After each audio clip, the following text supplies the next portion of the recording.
لله رب العالمين. اللهم صل على محمد وعلى آل محمد. اللهم ألهمني رشدي وأعذني من شر نفسي. أعوذ بالله من الشيطان الرجيم. ومن آياته أن خلق لكم من أنفسكم أزواجا لتسكنوا إليها وجعل بينكم مودة ورحمة. അല്ലാഹു സുബ്ഹാനഹു വ തആല ഒരു അത്ഭുതമായിട്ട് പറയുന്ന ബന്ധമാണ് ഭാര്യാഭർത്തൃ ബന്ധം. പരിശുദ്ധ ഖുർആൻ അതിനെ പരാമർശിച്ചത് അള്ളാഹുവിൻ്റെ ഒരു ദൃഷ്ടാന്തമാണെന്നാണ്. തികച്ചും വ്യത്യസ്തരായ രീതിയിൽ വളർന്നു വന്ന വ്യത്യസ്ത കുടുംബങ്ങളിലുള്ള രണ്ടു പേർ തമ്മിൽ ചേർന്ന് ഒരൊറ്റ കുടുംബമായി ഒരൊറ്റ മനസ്സായി ജീവിക്കുന്ന ഒരു അത്ഭുത പ്രതിഭാസം, അത് അള്ളാഹുവിൻ്റെ ഭാഗത്തു നിന്നുള്ള ഒരു ദൃഷ്ടാന്തമാണ് എന്നാണ് അള്ളാഹു തആല പറഞ്ഞത്. ഈ ഒരു അടിസ്ഥാനത്തിൽ പരിശുദ്ധ ഖുർആൻ വിശേഷിപ്പിക്കുന്നത് കൊണ്ട് തന്നെ ഈ ബന്ധത്തിന് അള്ളാഹുവിൻ്റെ അടുക്കൽ വലിയ സ്ഥാനമുണ്ട്. സ്വർഗത്തിലെത്തുമ്പോൾ മനുഷ്യന്റെ മറ്റെല്ലാ ബന്ധങ്ങളും അർത്ഥമില്ലാതാകും. മാതാപിതാക്കളുമായോ മക്കളുമായോ സഹോദരങ്ങളുമായോ ഒന്നും സ്വർഗത്തിൽ വെച്ച് പ്രത്യേക ബന്ധമുണ്ടാവുകയില്ല. കാരണം അവിടെ എല്ലാവരും ഒരേ പ്രായക്കാരാണ്, ഒരേ രീതിയിൽ ജീവിക്കുന്നവരാണ്. അത്തരമൊരു സാഹചര്യത്തിൽ മാതാപിതാക്കൾ മക്കൾ എന്ന ബന്ധത്തിനൊന്നും യാതൊരു പ്രാധാന്യവും ഉണ്ടാകുകയില്ല. ദുനിയാവിൽ എൻ്റെ മാതാപിതാക്കളായിരുന്നു ഇവർ, അല്ലെങ്കിൽ ദുനിയാവിൽ എൻ്റെ മക്കളായിരുന്നു എന്ന രീതിയിലുള്ള ഒരു ബന്ധം ഉണ്ടാകുമെന്നല്ലാതെ ദുനിയാവിലേതുപോലെ ആ ബന്ധത്തിന് അവിടെ യാതൊരു അടിസ്ഥാനവും ഉണ്ടാകുകയില്ല.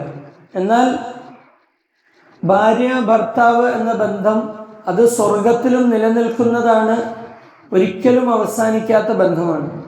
ആ രീതിയിൽ അല്ലാഹു സുബ്ഹാനഹു വ തആല നിശ്ചയിച്ചിരിക്കുന്ന അത്ഭുതകരമായ ഒരു ബന്ധമാണ്.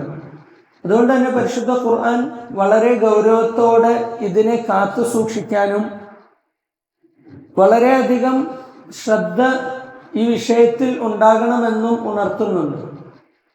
മീസാഖൻ ഗലീള, ശക്തമായ ഒരു കരാർ എന്നാണ് നിക്കാഹിനെ കുറിച്ച് അല്ലാഹു തആല പറഞ്ഞത്. അവരുടെ വിഷയത്തിൽ നിങ്ങൾ ശക്തമായ ഒരു കരാറിൽ ഏർപ്പെട്ടിരിക്കുകയാണ് എന്ന് അല്ലാഹു തആല പറയുന്നു. പരിശുദ്ധ ഖുർആൻ സൂറത്തുൻ നിസായിലൂടെ അല്ലാഹു തആല പറയുന്നു, ഫഇൻ കരിഹ്തുമൂഹുന്ന ഫഅസാ അൻ തക്റഹു ശൈഅ വയജഅല അല്ലാഹു ഫീഹി ഖൈറൻ കസീറ.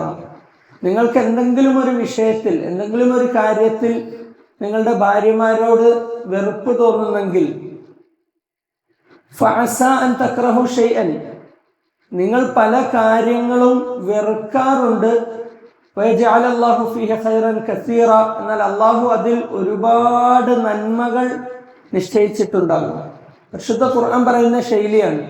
നിങ്ങൾക്ക് എന്തെങ്കിലും കാര്യത്തിൽ ഭാര്യമാരോട് വെറുപ്പ് തോന്നും, പക്ഷേ നിങ്ങൾ ചിന്തിക്കണം, പല കാര്യങ്ങളും നിങ്ങൾ വെറുക്കുന്നത് അല്ലാഹു തആല നിങ്ങൾക്ക് വേണ്ടി നിശ്ചയിച്ചിട്ടുണ്ട്, അത് നിങ്ങൾക്ക് ഖൈറാണ് എന്ന് അല്ലാഹു അറിഞ്ഞതുകൊണ്ടാണ് നിങ്ങൾക്ക് തരുന്നതെന്ന്. നാം ഒന്ന് ചിന്തിക്കണം, നമ്മുടെ മാനസികാവസ്ഥ പൂർണ്ണമായും അറിയുന്ന റബ്ബ്, ഈ ലോകത്തുള്ള മുഴുവൻ മനുഷ്യരുടെയും മാനസികാവസ്ഥയും സാഹചര്യങ്ങളുമെല്ലാം ഏറ്റവും നന്നായി അറിയുന്ന റബ്ബ് ഒരു മനുഷ്യനെ എനിക്ക് വേണ്ടി തിരഞ്ഞെടുത്ത് തന്നതാണ്. എൻ്റെ ഭാര്യ അല്ലെങ്കിൽ എൻ്റെ ഭർത്താവ്, അത് അള്ളാഹു എനിക്ക് വേണ്ടി നൽകിയ, എനിക്ക് വേണ്ടി തിരഞ്ഞെടുത്ത് തന്നതാണ്. എൻ്റെ മാനസികാവസ്ഥയും ലോകത്തുള്ള മുഴുവൻ മനുഷ്യരുടെ മാനസികാവസ്ഥയും അറിയുന്ന റബ്ബിന് ഞങ്ങൾ തമ്മിലാണ് ചേരേണ്ടത് എന്നറിയാവുന്നത് കൊണ്ടാണ് ഞങ്ങളെ തമ്മിൽ ചേർത്തത്. അതായത് ഈ ലോകത്ത് എനിക്ക് വേണ്ടി സൃഷ്ടിക്കപ്പെട്ട എൻ്റെ ഭാര്യ, അല്ലെങ്കിൽ എനിക്ക് വേണ്ടി സൃഷ്ടിക്കപ്പെട്ട എൻ്റെ ഭർത്താവ് എന്ന് ഓരോ പുരുഷനും സ്ത്രീയും ചിന്തിക്കുമ്പോൾ അവിടെ വരുന്ന മുഴുവൻ പ്രശ്നങ്ങളും ഏറ്റവും നല്ല രീതിയിൽ പരിഹരിച്ച് മുൻപോട്ട് പോകാൻ സാധിക്കും. നബി സല്ലല്ലാഹു അലൈഹി വസല്ലമയുടെ ജീവിതത്തിലെ ഏറ്റവും പ്രധാനപ്പെട്ട ഒരു ഭാഗമായിരുന്നു ഭാര്യമാരോടൊപ്പം അല്ലെങ്കിൽ മക്കളോടൊപ്പമുള്ള ആ ഒരു ജീവിതം.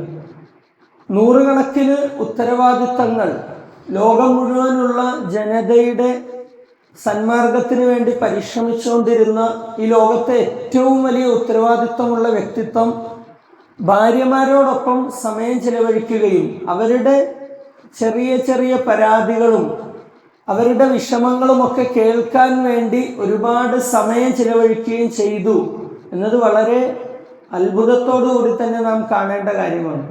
നമുക്കും സാധിക്കേണ്ടത് അതാണ്. നമ്മുടെ ഭാര്യമാരുടെ, നമ്മുടെ മക്കളുടെ ചെറിയ പരാതികൾ, അവരുടെ ചെറിയ ആവശ്യങ്ങൾ കേൾക്കാനുള്ള മനസ്സ്, അവർക്കായി അല്പം സമയം ചിലവഴിക്കാനുള്ള മനസ്സ്, അത് നാം എത്ര വലിയ തിരക്കുള്ളവരാണെങ്കിലും ഏത് മേഖലയിലുള്ളവരാണെങ്കിലും അവർക്കായി സമയം നൽകുക എന്നതാണ് നമുക്ക് ചെയ്യാൻ കഴിയുന്ന ഏറ്റവും വലിയ കാര്യം.